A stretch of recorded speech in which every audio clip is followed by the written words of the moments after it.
How you doing? Just a little update here on the O2 sensor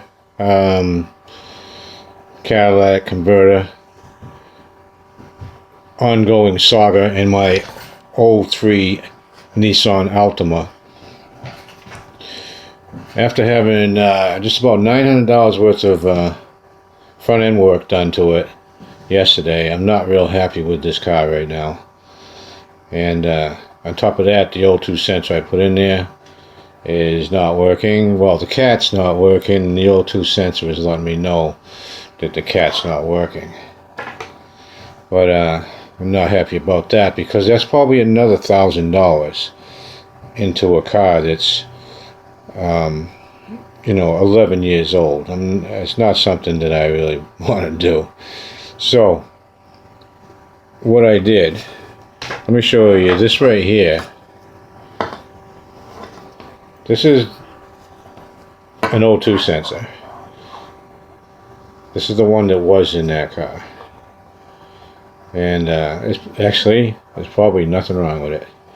I spent $60 to replace it, hoping that there was something wrong with it and not my cat. But I'm beginning to feel now, and actually I'm pretty much confident that it's the cat, not this. So I got a sticker for the car. It's good for a year. I don't have to worry about it. But the check engine light on my dashboard, I'm not crazy about that. You know, I mean, it doesn't matter. It doesn't hurt anything, and I got my sticker, so it doesn't matter. But I don't like it. It bugs me.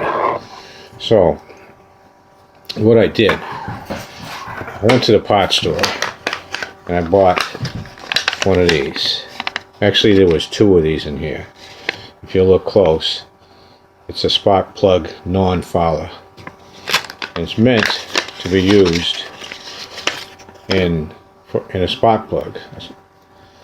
Spark plug goes in this end of it, right here, and this other end goes in where the spark plug normally would go.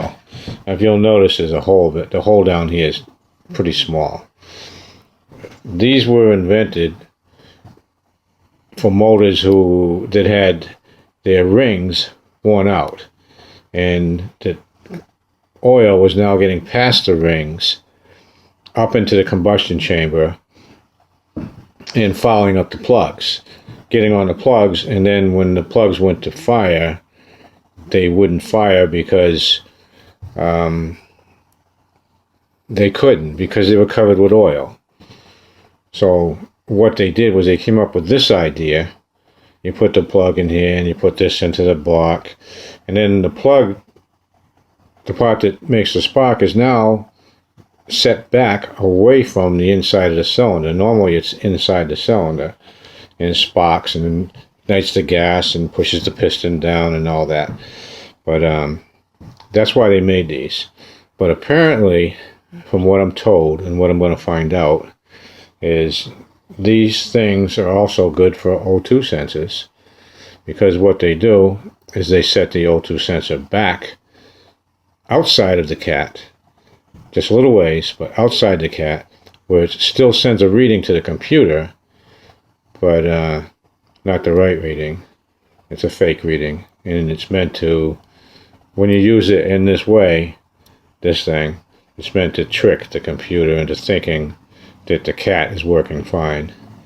So I just now took one of these and put it into my car on the downstream O2 sensor, which is the one I replaced, and I'm going to try it out. Normally my OBD, the computer in the car, takes about 85 miles, 80 miles before it gets to that point where it diagnoses the cat. The cat's the last thing it does on my car, and it takes like 80 miles for that to happen. So I'm going to drive it now for 80 miles, 85 miles, whatever it takes, and see if the light stays off. Hopefully the light will stay off, because that's why I'm doing this. I don't like the light. And this obviously did not fix my cat. my cat is still in whatever condition it is, you know. But keep in mind, it only takes 5% deficiency for your computer to trip that light. So my cat can be working 94% good or 95% good, and then it's just 5% off, the light will come on. So I'm hoping that my cat's actually still working, you know, 75% good or whatever, good enough to work, so it's not going to hurt my engine. So that's what I did, and I'm going to try driving it and see what happens. If the light stays off, great, this worked. And you can do it, because to replace the cat would have cost me about $1,000. That's including labor, $1,000. And this little thing right here, to make the light go off, cost me $7. So, and probably took me 7 minutes to put in my particular case, in the Ultima, it's pretty easy to replace the O2 sensors. In other cars, I know it's not, but in my car it is. So hopefully this works. If it doesn't work, I'm going to try one more thing. I'm going to take this one that I'm holding, and I'm going to put it into the upstream O2 sensor. So I will have both O2 sensors pulled back out of the cat and see if that does anything. And if that doesn't do anything, then I'm done playing around with it. Not going to replace the cat. I'll drive the motor till it blows up. And that's it. I'll live with the light. I'll live with the light. So that's what I did today. And if this works, I mean, if you just want your light out, hopefully you can just throw one of these in there for $7. But I don't know if it yet. I will get back to you on it. I'll leave a comment or something on this video later on and let you know how this worked out. I'll update the video, I'll edit it or something, and I'll let you know if this worked or not. But I think it will work, because a lot of exhaust shops use this device, and if they use this device in an exhaust shop, that tells me that they are using this on O2 sensors for a reason, and it's only intended to do that one thing. Well, it was built to do something else, but if an exhaust shop is using this, that tells you why they're using it, to do the same thing I just did. And it might be when you go in to get your O2 sensor or your oxygen sensor, your oxygen sensor or your cat worked on, that they just take like a $7 thing like this and stick it in there and say they fixed it and your light's out and you're all set. And probably charge you an hour's labor, $75, and maybe this little part to them costs $25. So, I mean, it comes down to money, really, and that's why I deal with this stuff. That's why I try to do this stuff. I'm not a mechanic. I just try to do what I can do, and I try to save some money. And in this case, I didn't really have to do anything. I more or less just wasted $7 because it's just turning out a light that doesn't matter if it's on anyways. But there is one good reason to have the light out.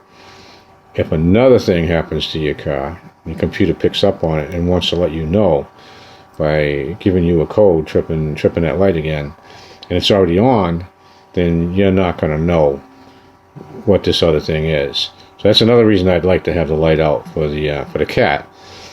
I would just soon have the light out, so if something else happens, say I get a misfire, and that's a P420, I think it is. I'm not sure what it is right now, but it's a misfire code. If I get a misfire code, I want to know about that. You know, I want to know that it's misfiring. Even though at this point it's not that important, because my cat's probably already burnt from a misfire that happened last winter, you know, and that's what caused this whole thing to start. An ignition coil stopped working, then I got a misfire in that cylinder, and I had to drive it for a few days, and it burnt out the cat. Now the cat don't work. Now the O2 sensor's telling the OBD that the cat don't work.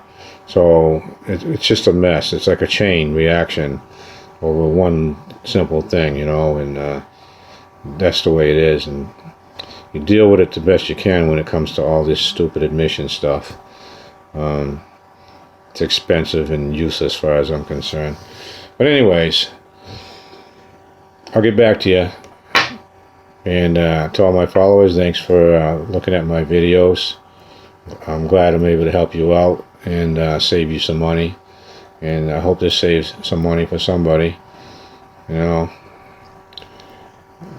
whenever I find a way, I'll pass it on. All right, man. Have a good one.